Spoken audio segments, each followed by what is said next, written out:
Hey guys, welcome to the Venice B2B Summit. Today we have another very special international guest. His name is Dan Smith. For those who don't know Dan, he's a partner at Winning by Design, where he helps build SaaS sales teams through designing and implementation of sales processes, skill development, and training. Ben, thank you very much and welcome to the summit. Yes, thank you. I never thought I'd be here. I was on the path to be a doctor, and I can't believe that I'm able to speak to you about something I've become very passionate about along sales process, which I know you are as well. Well, tell us a little bit about your professional background. Yeah, well, I took a weird path to get here. So I initially studied physiological science in college, really loved human anatomy. I really got deep into going down the doctor path. I worked in the ER for a while. Part of my job was doing CPR, working as a team, high stress environment. It really was fun. I had a great time. Then I heard from a lot of doctors that it's not as good of a profession as it used to be. There's actually a scientific study that came out showing that 80% of doctors are dissatisfied with their career choice. Really? So a lot of the doctors I worked with were like, if there's something else, and I was like, no, there's nothing else, doctor or bust. So anyway, I went to New York. I tried my hand at a different type of medicine and research. And then I came back to San Francisco and I tried the third tier, which was the business side of healthcare. And that was really my first sales job. Fell into it, loved it, and never looked back. I think it's the first time that I see a former doctor that actually went in the world of sales. Yeah, well, never actually became a doctor. I got into med school, deferred for a year, but that was my year of becoming a salesperson. And then I made the switch. And it was a hard jump to make because I had done all that prep work to get into it. But anyway, since then, super happy and glad to be able to be here with you and talk about it today. No. My pleasure. So let's talk about email prospecting. I've read a lot of things that you wrote about it. And here in Brazil, email prospecting is getting more and more relevant, especially with the advent of local sales technologies like outbound prospecting cadences, automation tools. There's a lot of Brazilian companies offering this kind of solutions. And so let's start with a sentence that I've seen you saying that let me just, let's start over, just with this sentence. Yeah, no, it's all good. And sometimes those mistakes are fun. I make those all the time in my videos. It makes it more authentic, so don't worry about it. It's all good. I've seen you saying to don't confuse personalization with relevance. What do you meant by that?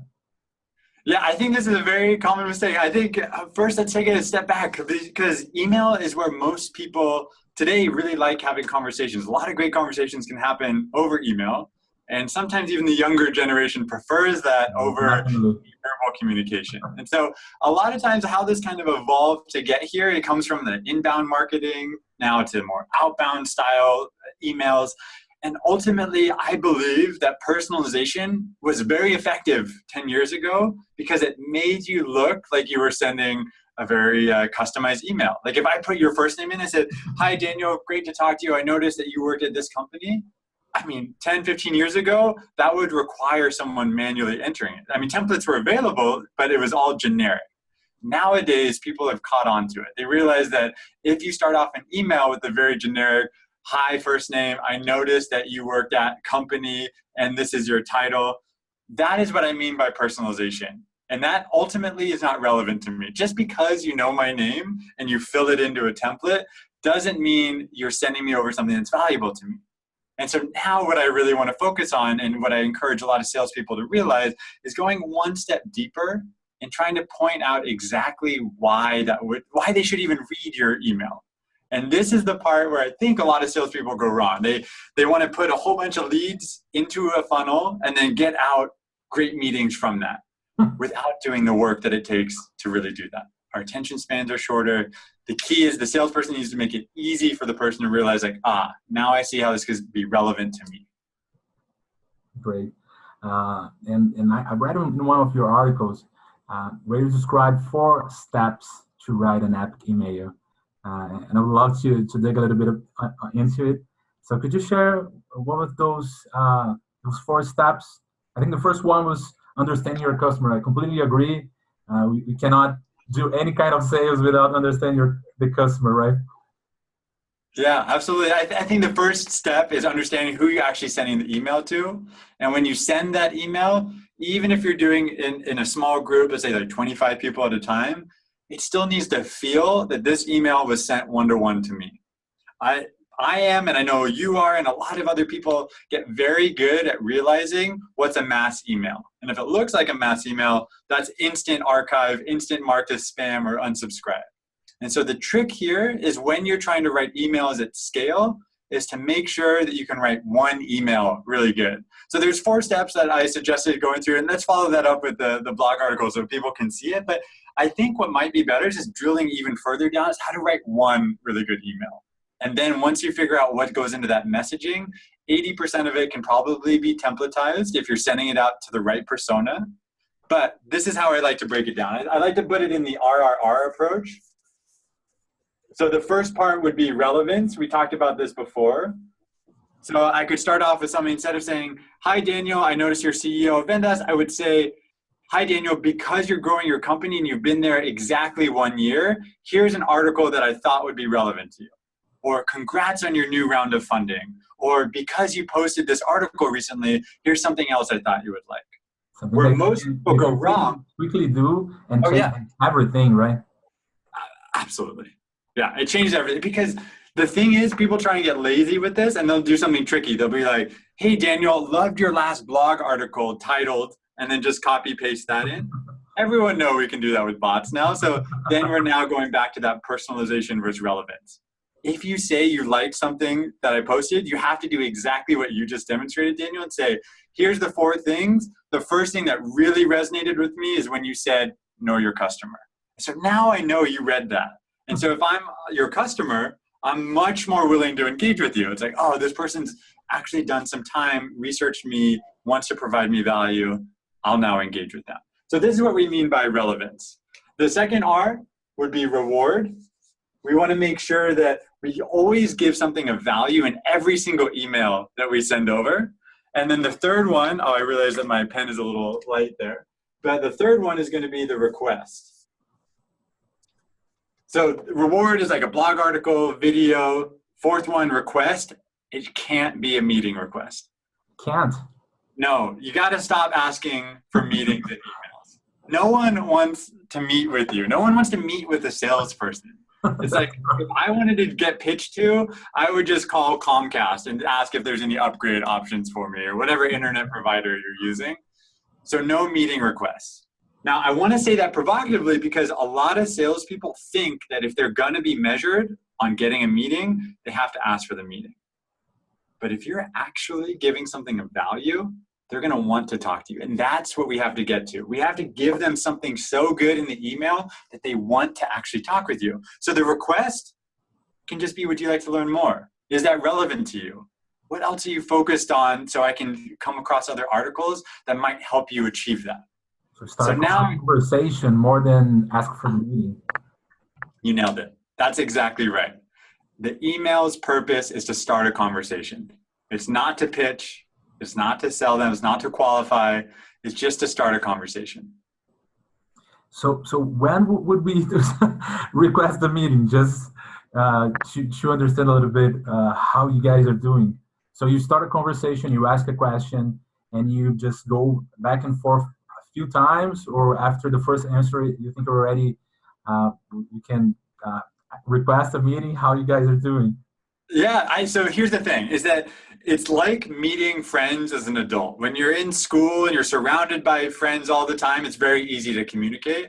But as an adult, when you don't see people all the time, or you have to really go out of your way to make sure the connection happens, you have to take time to build that relationship. You can't just come in hot.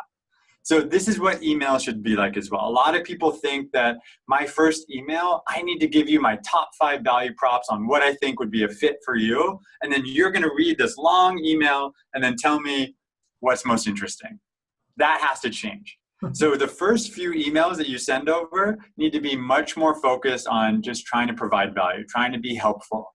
And then you can start asking for a meeting on the 4th, 5th, 6th email or attempt that you have to connect with them. Because now they know that you're spending some time getting to know them, researching them. And then they're going to be much more willing to give you a little bit of time back. Great. And how can we identify what to share? I know there's a lot of things that we can research before do the send the email, but how you guys are doing this? I've seen you guys are some buyer persona oriented in the how you guys are doing it. Yeah, so I think you're nailing it. The first part is understanding your buyer, trying to understand not what makes them a fit, not a company of this size, but try and go one level deeper. What solution do I have that can provide an impact to that business? And now I focus much more on impact than on value props or just sending them over features and benefits. And this is the key of what you can do, is that now you realize that this reward that you're sending over, it doesn't need to just be a case study that you've created and say, hey, here's a customer. I just started working with LinkedIn. Here's the case study. Now, if I'm trying to sell a 100-person, 1,000-person company, that's not going to be relevant. LinkedIn, Microsoft, they're way too big. So their problems are different than my problems. So the types of content that you send over needs to be something that that particular person would find valuable. And the threshold I like to think about is, will this article help them do their job better? Will it help them look good in front of their team, help them get promoted? These are all great types of content to send over and get you in the right mindset of what's actually helpful to them. What could they forward onto their team that their team would be like, that Daniel, he's always coming up with good stuff. And now you're helping him look great. And so those are the types of rewards or value that you should be sending over in all of your emails. Amazing. And after that, how can we, because when you're doing something that personalized, it takes a lot of time. So how can we scale these efforts with relevance without losing the relevance? Yeah, so that's the part, that's the trick, right? If we all had 5 hours to write a very customized email, we'd all be great email writers. So how do we do it at scale? And this really comes down to the balance, the amount of volume that you need versus the amount of touches that you want to achieve. So the best way to break it down is not a one size fits all. There's no silver bullet that's going to work for everybody. You have to understand your sales methodology first. If you have a transactional sale, you can be much faster. You don't have to include a lot of information in there. If you're going with the more provocative, enterprise, challenger type sell, you're going to have to do way more research because the people you're reaching out to are executives. They get tons of email every day. So if you're going to get read in their inbox, you have to be straight to the point, not starting off with, hi, hope you had a great weekend. I wanted to reach out because, no. You get straight to the point and say, this is the reason why you should read this email. Now, the way to think about it is 68% of emails are read on your phone. So now you have to optimize your emails for the phone. The first line, you get about 93 characters. And so when you open up, this is the part that you need to relevant. This is where all of that research goes through. And so I would suggest spending 1 to 3 minutes on every person that you're going to email and try and find something that would be relevant to them. Why would you be reaching out?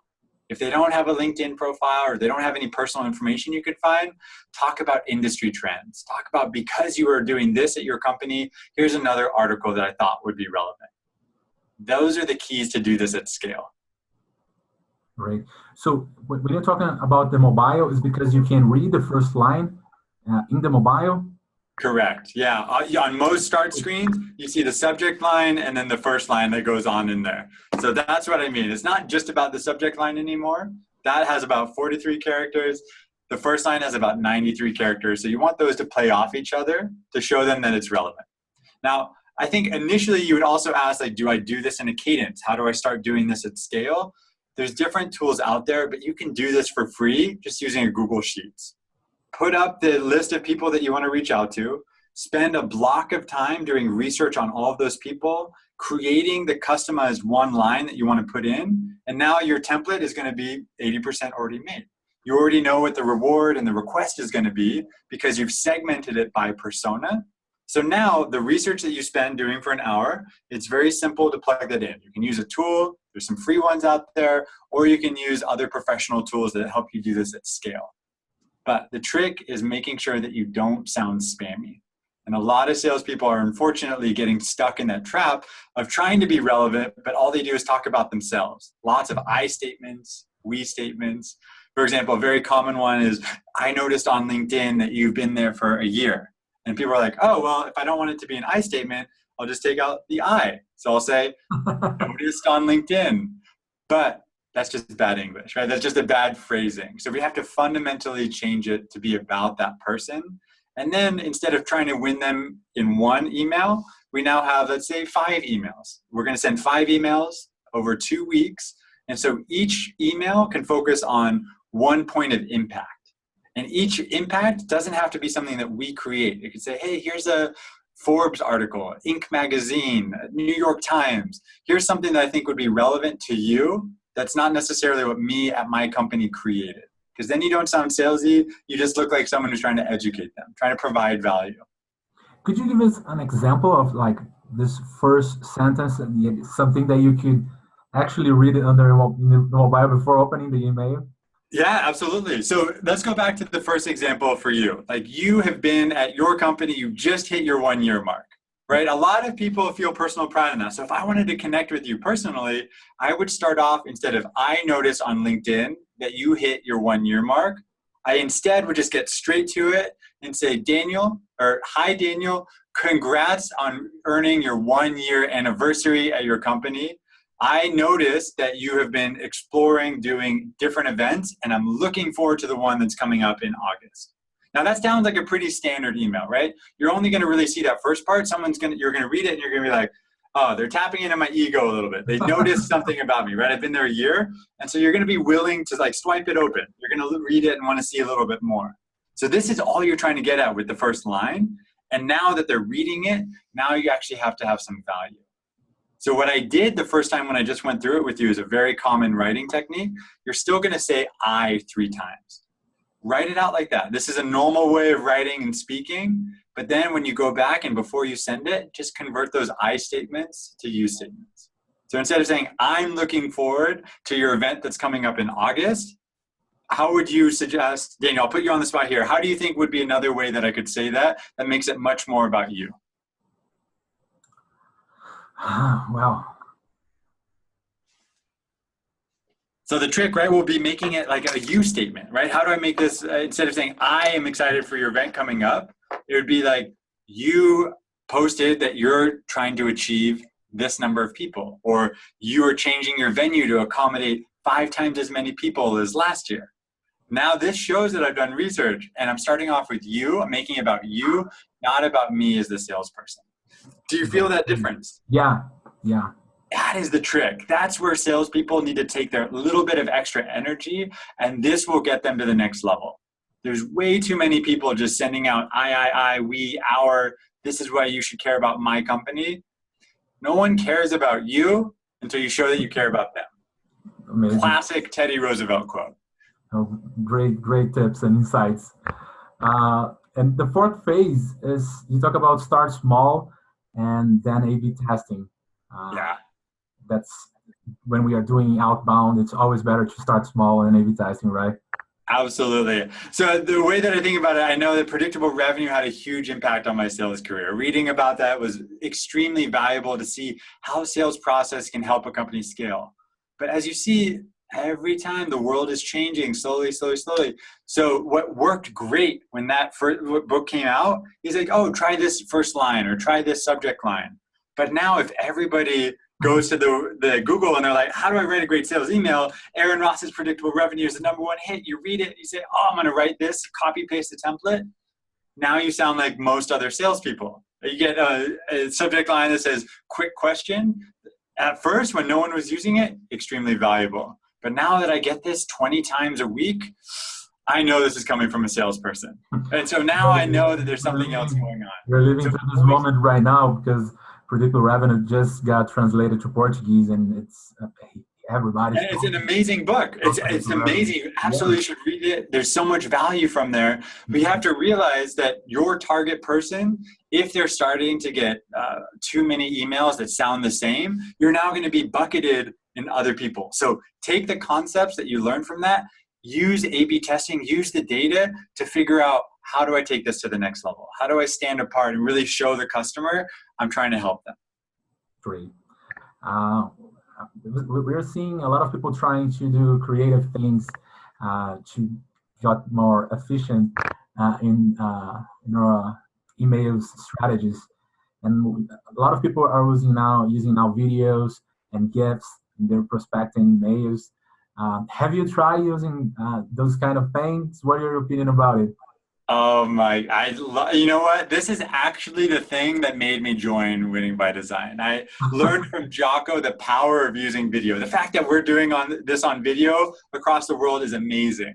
So a lot of things, just like we talked about subject lines that get overused, we're starting to see certain tricks in emails also get overused. The first one that was amazing at first, but now everybody cringes at, is, hey, I haven't heard from you in a couple of weeks. Is it because, one, you got kidnapped by robbers, two, a boulder hit you, three, do I need to send for help?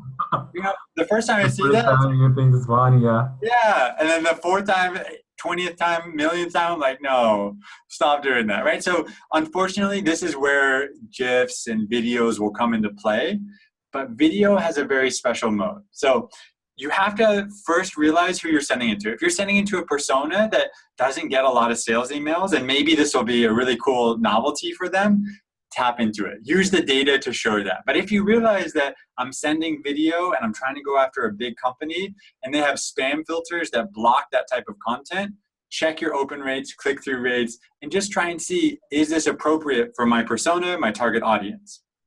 When you do a video though, it can't be just like, hi Daniel, and I say have a screenshot of this and I stand next to it and you're like, oh, this is great, and I click on it and then all of it is a generic pitch, but all I did was change your first name, because now it sounds like those old bad emails I told you about. It's personalized but not relevant. So this is the trick. If you're going to use video, it takes probably 5 to 10 minutes. Have to record a video to every prospect that you send, right? Absolutely, but use what we talked about before in that Google Sheet or whatever sheet you're using to track your research. First, go to that and say, what is the one thing that I think Daniel cares about? And then when I shoot my 30-second to minute-long video, let me make sure that this gets straight to the point and is really valuable. Then the secret is that you can't just send over a video. You have to show it over and people are like, oh, they made a video specific to me? Okay, I'll click on that. But then sometimes people don't have a minute to watch a video. So also summarize the key moments in your video. So you'll say, hey, Daniel, at 38 seconds in, I share a use case that's going to be relevant to you, to another CEO that I work with that's been at the company for 1 year, and his insights on what took him to the next level. Now you say, okay, I don't even want to watch the whole video, but I'll go to that one part. And if it's great, I'll watch the whole video, and then now I'll think it. Great. Does that resonate, Daniel? Does that answer your question? Definitely. I haven't tried yet, but I talked with Mary Lou Tyler, and she told me that she had great results testing, and I even recorded a talk with a Brazilian guy from Soapbox. There's a technology for that, and I'm pretty excited to try it, but I haven't tried yet. Yeah, Soapbox is great. Soapbox is great. Now, the whole thing, though, it comes back to what is the purpose of it? If it's a prospecting email, your video is going to be different. Where I initially used it based on Jocko's recommendation was when it came down to the end of a deal. I was 50-50 against my competitor, but I knew I was a good fit for the company. So I was trying to work with this VP of sales on the other end, and he was like, you know what, my CEO, called a friend. They're using your competitor, so we're just probably going to go with those guys just because it's easier. And I was like, oh, started calling. No response. Started emailing, no response. No LinkedIn message. So my Hail Mary was making this video, and it worked beautifully. So I put up the video, and the trick is just, here's the 3 reasons why. So that's how you'd use video for a closing type email. A prospecting email, you focus much more on what's relevant, the value you can provide. But don't just make one video and think it's going to work for all of your customers and then just send out that one video, unless you're making that into a proper content that is engaging to everybody. Don't fake it. Make sure that it's actually relevant. Great. What about cadences now? How can we use other channels as phone and voicemail and social, or even cadence of emails to improve the effectiveness of our outreach strategy? Yeah, so I think the purpose of this initial talk was to focus on email, but I'm super pumped you brought up calling, because calling, voicemails as part of a full sequence or cadence that you'd reach out to your customer is incredibly important. A lot of the younger generation, I think we're going to be very close to people only closing deals on Snapchat, prospecting, closing only. So we're getting towards where technology can be really helpful, but you got to use technology as a way to communicate how that person wants to be communicated with. That's the key thing that I learned in the ER that has taken me very strongly through sales, is that you have to communicate differently to an 86-year-old woman than you would with a 6-year-old girl. Even if they get the same splint, even if they're having the same procedure, the concepts have to be different. Same thing when it comes to communication. If your customer loves communicating by email, follow the email. If they reply to you with a very short email, your reply needs to be very short. If they come back to you and say, I can't wait to talk to you, I'm so excited, I've heard so many great things, then you come back to them and say, oh, great, glad you heard good things. So you match them. You communicate with them how they want to communicate. Same thing with phone. A lot of people think like, well, I'm seeing some success on email. I can send out 1,000 emails a day. Like, this is what I should double down on. I'm getting 2 meetings out of 1,000 emails. This is great. But they're not realizing that maybe they're burning a lot of those people who don't want to communicate like that, or are starting to realize that your emails are looking a little too spammy. So this actually hurts the company in the long term. So I think there needs to be a healthy balance of using email and calling. One is not necessarily better than the other. You use them for different purposes. So when you call somebody, you have to try and make sure that when you leave a voicemail, you don't sound, hi, Daniel. I'm calling from Winning by Design. I'm really excited to talk to you about all the great things you're doing at your company, blah, blah, blah. Right? You feel that. Like, oh, this sounds like the 40th voicemail you left today. You have to use voicemail to show that you're personable, that you're professional, that they want to talk to, that you're an expert, not a salesperson just trying to pitch them something. And the way you do that is you make it relevant to them. We're always coming back to the same theme. You know something about them. You want to help them solve something that they care about. You're not trying to sell them something that they don't need. This is the mind shift change that works for both email and call. Amazing. Here in Brazil, voicemails are not very effective. Culturally, I think people don't usually listen to them. But here we have WhatsApp. It's huge. Nobody calls it. More your friends and family. Everybody's using a messaging app. And I'm starting seeing a lot of salespeople using it too. And there's a big discussion if it's appropriate or not, but this is where people are communicating. If that's where the people are, that's where you need to go. I absolutely agree. When I was in Sao Paulo a few months ago, everyone is on WhatsApp. And I think the key thing that people struggled with is, if I find out someone's contact number, should I send them a text right away? What should I do? Is it reserved for personal or business? And I think the key is just making sure that you get permission to do it. If you find a list or you get like a blacklist and you illegally get a whole bunch of people's contacts, you start texting them, they're going to be pissed.